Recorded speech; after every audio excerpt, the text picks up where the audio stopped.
രണ്ട് സംസ്ഥാനങ്ങൾ, രണ്ട് മുഖ്യമന്ത്രിമാർ.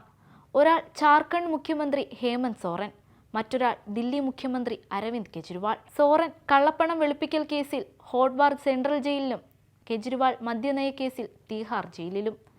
ലോക്സഭാ തെരഞ്ഞെടുപ്പിന്റെ ചൂടിലേക്ക് രാജ്യം നീങ്ങുമ്പോൾ അപ്രതീക്ഷിതമായാണ് കേന്ദ്ര ഏജൻസികൾ പ്രതിപക്ഷ സഖ്യത്തിലെ പ്രധാനികളായ രണ്ട് പ്രബല നേതാക്കളെയും അഴിക്കുള്ളിലാക്കിയത്. പ്രചാരണത്തിന് പങ്കെടുക്കാൻ രണ്ടുപേരും സുപ്രീം കോടതിയിൽ ജാമ്യാപേക്ഷ നൽകിയെങ്കിലും ജാമ്യം ലഭിച്ചത് കെജ്രിവാളിന് മാത്രം. സോറന്റെ ജാമ്യാപേക്ഷ സ്വീകരിക്കാൻ കോടതി വിസമ്മതിച്ചതിനെ തുടർന്ന് അദ്ദേഹത്തിന്റെ അഭിഭാഷകൻ കപിൽ സിബൽ കോടതിയിൽ സമർപ്പിച്ച ഹർജിയും പിൻവലിച്ചു. ലോക്സഭാ തെരഞ്ഞെടുപ്പിൽ ജാർഖണ്ഡ് മുക്തി മോർച്ചയ്ക്ക് വേണ്ടി പ്രചാരണം നടത്താനായിരുന്നു ഇടക്കാല ജാമ്യം അനുവദിക്കണമെന്ന് അഭ്യർത്ഥിച്ച് സോറൻ സുപ്രീം കോടതിയെ സമീപിച്ചത്. സമാന കേസിൽ ഉൾപ്പെട്ട് ജാമ്യം ലഭിച്ച ഡൽഹി മുഖ്യമന്ത്രി അരവിന്ദ് കെജ്രിവാളിന് സുപ്രീം കോടതി ഇടക്കാല ജാമ്യം നൽകിയ കാര്യവും സോറൻ ഹർജിയിൽ പരാമർശിച്ചിരുന്നു. എന്നാൽ സുപ്രീം കോടതി ആ വാദം പരിഗണിക്കാൻ തയ്യാറായില്ല. നേരത്തെ കെജ്രിവാളിന് ജാമ്യം നൽകരുതെന്ന ഇഡിയുടെ വാദം തള്ളിക്കൊണ്ടായിരുന്നു ജൂൺ 1 വരെ ഉപാധികളോടെ അദ്ദേഹത്തിന് ഇടക്കാല ജാമ്യം അനുവദിച്ചത്. ഒരു മുഖ്യമന്ത്രി എന്ന നിലയിൽ ഔദ്യോഗിക ചുമതലകൾ നിർവഹിക്കാനും ഫയലുകളിൽ ഒപ്പുവെക്കാനും കെജ്രിവാളിന് അനുവാദമില്ലെങ്കിലും ജാമ്യ കാലയളവിലെ തെരഞ്ഞെടുപ്പ് പ്രചാരണത്തിൽ പങ്കെടുക്കുന്നതിന് തടസ്സമില്ല എന്നാണ് കോടതി വിധിന്യായത്തിൽ പറഞ്ഞത്.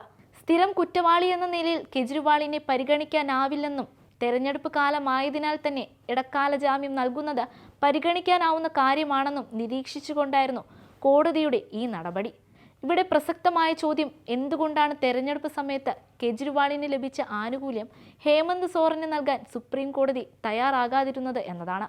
പൊതു തെരഞ്ഞെടുപ്പിൽ പ്രചാരണം നടത്താനായി കെജ്രിവാളിന് ജാമ്യം നൽകിയ വ്യവസ്ഥ ആദിവാസി നേതാവായ ഹേമന്ത് സോറന് എന്തുകൊണ്ട് ലഭിക്കുന്നില്ല എന്ന വിഷയവും മുഖ്യധാര മാധ്യമങ്ങൾ ഉൾപ്പെടെ ഉന്നയിക്കുന്നു. തന്റെ അറസ്റ്റിന് പിന്നാലെ നടപടിയെ ചോദ്യം ചെയ്ത് സോറൻ സുപ്രീം കോടതിയെ 3 തവണ സമീപിച്ചിരുന്നു. ആദ്യത്തെ തവണ ജാർഖണ്ഡ് ഹൈക്കോടതിയെ സമീപിക്കാൻ പറഞ്ഞ മേൽക്കോടതി 2ാം തവണ ഹർജി തള്ളിക്കൊണ്ടുള്ള വിധി പ്രസ്താവിച്ചു. ഏറ്റവും ഒടുവിലെ ഏപ്രിൽ 24-ന് സമർപ്പിച്ച ഹർജിയാണ് ഈ മാസം 23-ന് സുപ്രീം കോടതി തള്ളിയത്.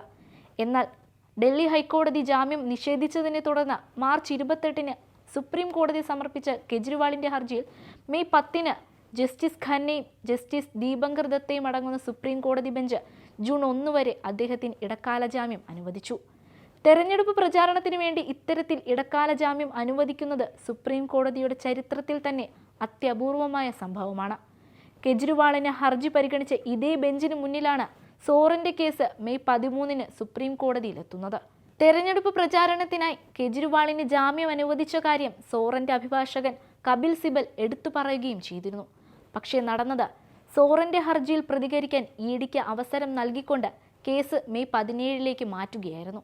ജാമ്യാപേക്ഷ പരിഗണിക്കാൻ ബെഞ്ച് വിസമ്മതിക്കുകയും വിശദമായ വാദം കേൾക്കാനുള്ള സമയക്കുറവ് ചൂണ്ടിക്കാണിക്കുകയും ചെയ്തു. ജാമ്യാപേക്ഷയിൽ ഇടപെടാൻ വിസമ്മതിച്ചതുകൊണ്ട് സുപ്രീം കോടതി കേസ് അവസാനിപ്പിച്ചു. കെജ്രിവാളിനെ ഇടക്കാല ജാമ്യത്തിൽ വിട്ടയക്കുന്നതിൽ നിർണായകമായ ഘടകമായി ലോക്സഭാ തെരഞ്ഞെടുപ്പിനെ സുപ്രീം കോടതി അംഗീകരിച്ചിരുന്നു. ഇടക്കാല ജാമ്യം പരിഗണിക്കുമ്പോൾ ചോദ്യം ചെയ്യപ്പെടുന്ന വ്യക്തിയുമായി ബന്ധപ്പെട്ട പ്രത്യേകതകളും ചുറ്റുപാടുമുള്ള സാഹചര്യങ്ങളും കോടതികൾ പരിഗണിക്കുമെന്ന് ബെഞ്ച് അതിന്റെ ഉത്തരവിൽ ചൂണ്ടിക്കാട്ടിയിട്ടുണ്ട്.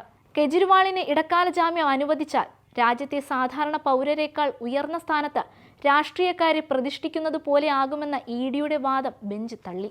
പക്ഷേ ഈ പരിഗണനകളൊന്നും ഹേമന്ത് സോറന്റെ കേസിൽ സുപ്രീം കോടതിയുടെ ഭാഗത്തു നിന്നും ഉണ്ടായില്ല എന്നതാണ് വാസ്തവം. ആദിവാസി യുവാവായ ഹേമന്ത് സോറനോടുള്ള പരിഗണനയിലെ വ്യത്യാസം നിയമവിദഗ്ധർ അടക്കം ചോദ്യം ചെയ്യുന്നുണ്ട്. അതേസമയം ജാർഖണ്ഡ് മുക്തി മോർച്ച നേതാവിനെ അറസ്റ്റ് ചെയ്തതിലൂടെ മോദി ആദിവാസി സമൂഹത്തെ വെല്ലുവിളിക്കുകയാണെന്നും ആദിവാസി വിരുദ്ധ നടപടികളുടെ കാരണം വെളിപ്പെടുത്തണമെന്നുമാണ് അരവിന്ദ് കെജ്രിവാൾ പ്രതികരിച്ചത്.